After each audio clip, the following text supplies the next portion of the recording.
예수님을 믿으면 우리 안에 일어나는 가장 큰 변화 중에 하나는 생각이 달라지는 것입니다.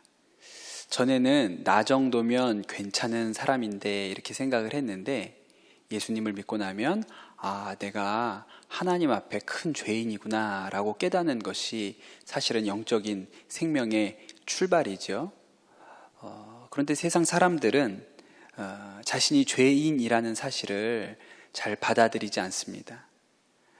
흔히 교회에서는 최초의 인류였던 아담과 하와가 선악과를 따먹었기 때문에 그 원죄, 최초의 죄 때문에 모든 인류가 죄인이 되었다고 말합니다. 그러면 어떻게 죄가 유전될 수 있냐? 아버지가 지은 죄가 아버지의 죄지 왜 나의 죄가 되냐? 이렇게 반문하는 사람들도 있습니다. 그런데 이 말은 아버지의 죄가 나에게로 유전되었다는 말이 아니라 아담과 하와 최초의 인류의 마음 안에 있었던 그 죄의 본성이 지금 나의 마음에도 똑같이 있다는 의미이지요. 성경은 아주 직접적으로 모든 사람이 죄인이라고 하고 그 사람들 안에 죄의 본성이 이미 뿌려져 있다라고 설명을 합니다. 이렇게 한번 생각을 해볼까요? 누군가를 사랑하는 것이 쉽습니까? 아니면 미워하는 것이 쉽습니까? 사랑하는 것은 대단히 좋은 일입니다. 그런데 사랑은 어렵습니다. 남편이나 아내를 사랑하는 것도 노력이 필요하고 때때로는 내 자녀를 사랑하는 일에도 노력이 필요합니다. 그러나 누군가를 미워하는 일에는 조금도 노력이 필요하지 않습니다.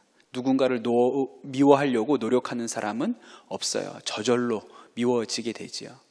참 이상하죠. 사랑이 좋은 것인 줄 누구나 알지만 사랑하는 것은 어렵고 누군가를 미워하는 것은 쉽습니다. 우리 마음 안에 일어나는 일이 대부분 비슷한데 좋다고 생각되는 것들은 다 어렵고 나쁘다고 생각하는 것들은 쉽습니다. 예를 들어서 미움, 시기, 질투, 교만 이런 것들은 다 저절로 되죠. 그러나 사랑, 겸손, 온유, 절제, 이타심 이런 것은 다 노력해도 잘 되지 않습니다.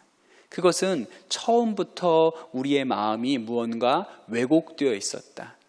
죄의 뿌리가 그 마음 가운데 있다는 것을 이야기해 줍니다. 우리는 흔히 죄인이라고 하면 텔레비전에 나오는 범죄자들을 생각합니다. 나는 그 사람들처럼 나쁜 사람이라고 잘 생각하지 않아요. 그 사람들은 아주 나쁜 사람들이고 나 정도면 좀 괜찮은 사람이라고 생각을 합니다. 그러나 텔레비전에 나오는 아주 흉악한 범죄자들도 그 출발부터 범죄가 아니라 처음에는 그들의 마음에서 출발했다는 것을 기억해야 됩니다. 누군가를 미워하는 마음이거나 또 아주 음란하고 탐욕스러운 마음이 그들의 범죄의 출발이었을 것입니다. 그런데 그 마음이 점점점 커져 나중에 범죄 행위로 연결되었겠지요. 그런데 제가 여러분에게 묻고 싶습니다. 우리 마음 안에는 그러한 마음이 없습니까? 우리 마음 안에는 탐심이나 음란이나 누군가를 미워하고 시기하고 질투하는 마음이 우리 안에는 없나요? 아니요, 똑같이 있습니다. 단지 다른 점은 그들은 그 마음을 행동으로 옮겨서 범죄를 했고 우리는 마음은 있지만 그 일을 행동으로 옮기지 않았기 때문에 범죄자가 되지 않은 차이만 있는 것이죠. 그렇다면 여기에서 한 가지 질문이 있습니다. 나는 왜 행동으로 옮기지 않았을까요? 절제심이 뛰어나서 나는 다른 사람들보다 도덕률이 더 많기 때문에? 아니요, 그런 것이 아닙니다. 우리는 죄 지을 만한 상황과 여건이 우리에게 주어지지 않았기 때문입니다. 만약에 제가 어떤 극악한 범죄자의 가정에서 그와 똑같은 환경과 배경 가운데 자랐다면 그래도 나는 절대로 범죄하는 일은 없었을 것이다 라고 말할 수 있는 근거가 있을까요?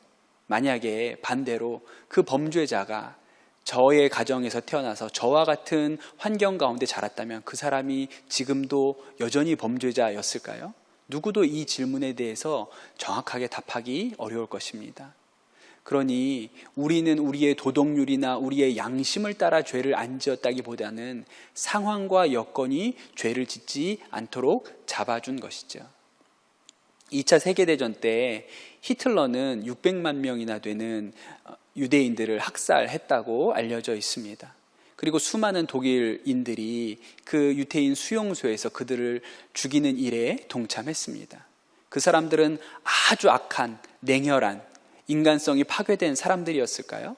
그렇지 않습니다. 그들도 그 직장에서 퇴근하고 나면 누군가의 아버지였고, 누군가의 아들이었고, 누군가의 형제였습니다. 그런데도 불구하고 그들에게 그러한 일이 주어지니까, 상황과 환경이 주어지니까 그들의 죄의 본성과 맞물려 죄를 짓게 된 것입니다.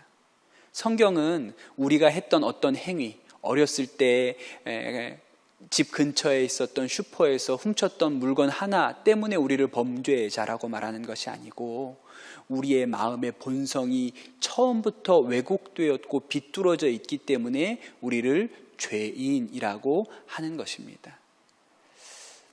그런데 여러분, 우리가 죄인이라는 사실을 깨닫게 되면 어마어마한 일이 생깁니다.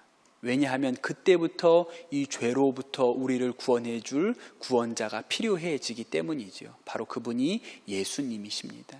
예수님께서 우리 죄를 위하여 십자가에 죽으셨고, 그 십자가 사건으로 인해서 우리가, 이 죄인된 우리가 하나님 앞으로 나아갈 수 있는 권리를 얻게 된 것입니다. 그래서 우리가 죄인이라고는 사실을 깨닫는 것이 신앙생활의 첫 걸음입니다. 신앙생활은 거기에서부터 시작하는 것이죠. 그리고 이것은 지옥에서 천국으로 옮겨가는 위대한 첫걸음입니다. 내가 죄인이라는 사실을 정말로 깨달으면 우리의 모든 것이 달라지게 되어 있습니다. 몇 년 전에 텔레비전에서 한국에 하나밖에 없는 소년교도소, 청소년 범죄자들을 가둔 소년교도소 다큐멘터리 나온 것을 본 적이 있습니다. 그 중에 그 소년교도소에서 가장 형량이 높은 한 형제가 나온 것을 보았습니다. 다큐멘터리에서 이 형제가 한겨울에 교도소에서 찬물밖에 주지 않아서 얼음장같이 차가운 물로 샤워를 하고 나오는 장면이 나왔습니다. 그리고 이 방송국 기자가 이 범죄를 한 청소년에게 물어봅니다. 겨울에 차가운 물로 샤워하는데 힘들지 않습니까? 라고 물었어요. 그랬더니 이 형제가 이렇게 대답했습니다. 저 때문에 피해 당하신 분들을 생각하니 조금도 힘들지 않습니다. 저 때문에 어려움 당하신 분들을 생각한다면 이 정도 가지고 힘들다고 할 수는 없을 것 같습니다. 그렇게 이야기하는 모습을 봤습니다. 그는 정말 자신이 죄인이고 잘못 행동했다는 것을 마음으로 받아들인 것이죠. 그러면 그의 삶의 모든 태도가 달라집니다. 우리도 예수님 앞에 우리가 죄인이라는 사실을 깨닫게 되면 우리의 삶의 모든 태도가 달라지게 되는 것이지요. 그것이 신앙생활의 첫 걸음입니다. 여러분, 오늘 제가 드린 짧은 이야기를 통해서 하나님 앞에 우리가 죄인이었고, 그러한 죄인이 예수 그리스도의 십자가로 구원되었다는 사실을 여러분 마음에 잘 받아들이시게 되기를 축복합니다.